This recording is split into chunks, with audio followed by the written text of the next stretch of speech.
Hello everyone, welcome to Raji home style. నేను మీ రాజేశ్వరి అండి. ఈరోజు రాజీ హోమ్ స్టైల్లో కందిపప్పు మునక్కాయ కాంబినేషన్తో కమ్మని రుచిగా ఉండే సాంబార్ని ఏ విధంగా చేసుకోవాలో ఈరోజు ఈ వీడియోలో చూసేద్దామండి.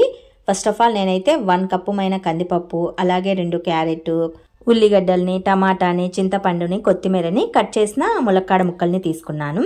ఒక చిన్ని కుక్కర్ తీసుకొని అందులో మనం తీసుకున్న కందిపప్పును వేసేసి 1-2 సార్లు నీట్గా కడిగేసేసి ఇందులో తగినన్ని వాటర్ని వేసేసి చక్కగా మూత పెట్టేసి 2 లేదా 3 విజిల్స్ వచ్చేంత వరకు కందిపప్పును మెత్తగా ఉడికించుకోవాలి. అలాగే ఒక చిన్ని కప్పు తీసుకొని ఇందులో నిమ్మకాయ సైజ్ అంతా చింతపండును వేసి కొద్దిగా వాటర్ని వేసి ఒక 10 నిమిషాల పాటు చింతపండునంతా చక్కగా నానబెట్టేసుకోవాలి. స్టవ్ పైన వెడల్పాటి బాండీ ఒకటి పెట్టేసి అందులో 2 నుంచి 3 టేబుల్ స్పూన్ల వరకు ఆయిల్ని వేసుకోవాలి. ఆయిల్ హీట్ అయిన తర్వాత కొన్ని ఆవాలు, కొద్దిగా జీలకర్రను వేసేసుకోవాలి. ఇందులోనే కట్ చేసిన పచ్చిమిర్చి ముక్కల్ని, అలాగే 2 లేదా 3 రెమ్మల కరివేపాకు ఆకుల్ని వేసేసుకోవాలి.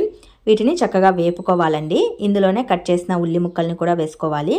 లైట్గా వేపేసుకోవాలి. మంచి బ్రౌన్ కలర్ వచ్చేంత వరకు వేపుకోవాలి. ఇవన్నీ చక్కగా వేగిన తర్వాత ఇందులో సన్నగా కట్ చేసి పెట్టి ఉంచుకున్న క్యారెట్ ముక్కల్ని, టమాటా ముక్కల్ని వేసుకోవాలి. అలాగే ములక్కాడ ముక్కల్ని కూడా వేసేసుకోవాలి. ఇవన్నీ వేసిన తర్వాత ఒక్కసారి డిప్ చేసేయండి. ఇలా చక్కగా కలియదిప్పిన తర్వాత ఇందులో మన టేస్ట్కి సరిపడా సాల్ట్, అలాగే కొద్దిగా పసుపు, కొద్దిగా చిల్లీ పౌడరు, కొద్దిగా ధనియా పౌడర్ని వేసేసుకోండి.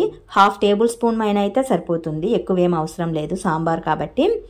ఇవన్నీ వేసిన తర్వాత మూత పెట్టేసి స్టవ్ని లో ఫ్లేమ్లోకి టర్న్ చేసేసి ఒక 5 నుంచి 10 నిమిషాల పాటు మగ్గించుకోవాలి. మధ్య మధ్యలో కలియదిప్పుకుంటూ మగ్గించుకోవాలండి, లేకపోతే అడుగంటుతాయి.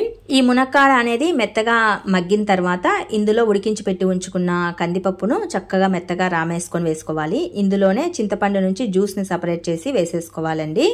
ఫైనలీ ఇందులోనే 1 టేబుల్ స్పూన్ పైన సాంబార్ పౌడర్ని కూడా వేసుకోవాలి. చివరన వేసుకుంటే సాంబార్ అనేది మంచి టేస్టీతో ఉంటుంది. సో సాంబార్ పౌడర్ని వేసేసుకొని ఒక 5 నిమిషాల పాటు రోలింగ్ బాయిల్ అయ్యేంత వరకు ఉడికించుకోండి. ఇలా రోలింగ్ బాయిల్ అయ్యేంత వరకు ఉడికించుకున్న తర్వాత ఫైనలీ కొద్దిగా కొత్తిమీరని యాడ్ చేసేసుకున్నామంటే పర్ఫెక్ట్ వేలో కందిపప్పు మునక్కాయ కాంబినేషన్తో కమ్మటి రుచిగా ఉండే సాంబార్ అనేది రెడీ అయిపోయినట్లే. ఈ సాంబార్ని మనం రైస్లో కానీ, ఇడ్లీలో కానీ, పొంగల్ కానీ, అలాగే పులగమన్నం కానీ, బుగ్గ్యాల్లో కానీ వేసుకొని తినచ్చండి. చాలా బాగుంటుంది. కందిపప్పు మునక్కాడ కాంబినేషన్ అనేది సూపర్ టేస్టీ అనమాట. కంపల్సరీ ట్రై చేయండి. ఇలా చేశారంటే పర్ఫెక్ట్ వేలో కుదురుతుంది. మరి మీకు నేను చేసిన ఈ సాంబార్ రెసిపీ ప్రిపరేషన్ వీడియో నచ్చితే మరికొన్ని ఇలాంటి రెసిపీస్ కోసం వెంటనే మా ఛానల్ అయితే సబ్స్క్రైబ్ చేసుకోండి. Do subscribe my channel. Thank you.